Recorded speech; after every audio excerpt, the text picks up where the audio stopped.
नमस्कार, मैं हूं आशुतोष और आप देख रहे हैं टेलीकास्ट न्यूज़। जी हां, बिहार सरकार की इस वक्त काफ़ी फजीहत हो रही है और विपक्ष उस पर जोरदार तरीके से हमलावर है। जिस प्रकार से नगर निकाय चुनाव टला है और उसको लेकर अब दोनों दलों में जुबानी जंग तेज हो गई है। बीजेपी और जदयू आमने सामने है। जदयू यह आरोप लगा रही है बीजेपी पर कि यह बीजेपी की साजिश है और बीजेपी जदयू पर जोरदार हमला बोल रही है कि जदयू पिछड़े और अति पिछड़ों की विरोधी है। वो केवल उसके नाम पर वोट लेती है, वो उसकी हिमायती नहीं है। जी हाँ, पूरा प्रकरण ये है कि नगर निकाय चुनाव जो टला है उस पर पटना हाईकोर्ट ने रोक लगा दिया है और अब इस फैसले के खिलाफ बिहार सरकार और राज्य निर्वाचन आयोग, देश की सबसे बड़ी अदालत सुप्रीम कोर्ट में जाएगी और इस फैसले के खिलाफ अपील करेगी। 2 चरणों में बिहार में चुनाव होने वाले थे। नगर निकाय चुनाव पूरे बिहार में 10 अक्टूबर और 20 अक्टूबर को होना था और नामांकन की प्रक्रिया भी हो गई थी।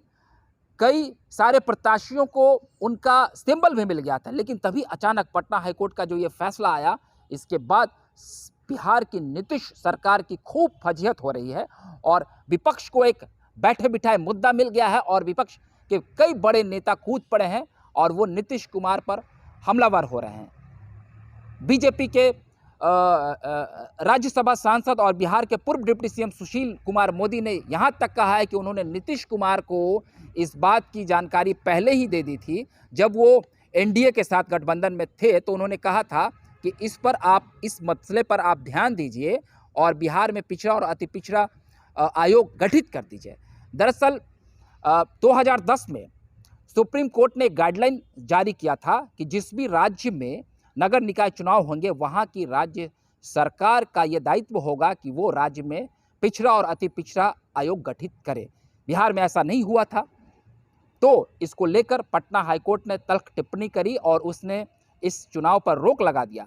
महाराष्ट्र में भी कुछ ऐसा ही मामला देखने को मिला था, हालांकि वहाँ तो चुनाव के बाद कोर्ट ने हस्तक्षेप किया और चुनाव प्रक्रिया को ही रद्द कर दिया था।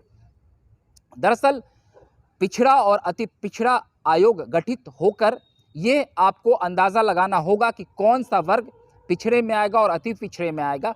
उसी आधार पर चुनाव की प्रक्रिया में जब वो जाएंगे तो उन्हें सामान्य या पिछड़ा या अति पिछड़ा के कैटेगरी में रखा जाएगा।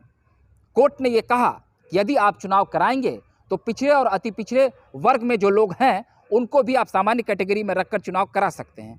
हालांकि ऐसा अगर सरकार करती तो उनकी बड़ी फजीहत होती और आरक्षण की जो तय 50% सीमा है उससे ज़्यादा इस सीमा को नहीं रखना है। तो जिस प्रकार से बीजेपी के कई नेता रविशंकर प्रसाद, सुशील मोदी और भी नेता प्रतिपक्ष विजय सिन्हा और तमाम जो नेता हैं वो नीतीश सरकार को घेर रही है और वो कह रही है कि सरकार ने इस मामले में घोर लापरवाही की है और बिहार में नगर निकाय चुनाव को अधर में लटकाने का पूरा श्रेय सरकार को जाता है। वहीं जदयू के राष्ट्रीय अध्यक्ष ललन सिंह ने पलटवार करते हुए कहा है कि जिस प्रकार से पहले चुनाव होते थे तो कोई गड़बड़ी नहीं थी, लेकिन बीजेपी की सरकार आरक्षण के साथ खिलवाड़ करना चाहती है और छेड़छाड़ करना चाहती है और ये उसी के साजिश और उसी के इशारे पर ऐसा किया गया है ताकि सरकार की छवि को धूमिल की जा सके। बहरहाल मामला फंस गया है और बिहार सरकार ने इस मुद्दे को मोच की लड़ाई के रूप में ले लिया है और अब सरकार सुप्रीम कोर्ट में जाएगी और इस लड़ाई को लड़ेगी। तो पक्ष और विपक्ष आर पार के मूड में है और जितने भी प्रत्याशी हैं अब वो टकटकी लगा ये देख रहे हैं कि क्या फैसला आता है। और उन्होंने जो इतने दिनों से जो मेहनत की और जो उन्होंने और भी अपने संसाधनों का उपयोग किया और जो अपना समय दिया, उनके साथ घोर नाइंसाफ़ी हो रही है। और जो जानकार बता रहे हैं कि इस पूरे खेल में और ये राजनीतिक चक्रव्यूह में सारे प्रत्याशी फंस कर रह जाएंगे और जो भी ये आस लगाए बैठे थे कि वो नगर निकाय चुनाव लड़ेंगे, उनके लिए अभी बहुत मुश्किलें हैं और अभी उनके लिए कोई स्पष्ट उनको ये जानकारी नहीं मिल पा रही है कि ये चुनाव कब होगा। खैर, अब सरकार लड़ाई के मूड में है और लड़ाई के बाद क्या फैसला आता है ये देखना होगा और तभी जाकर नगर निकाय चुनाव हो पाएंगे।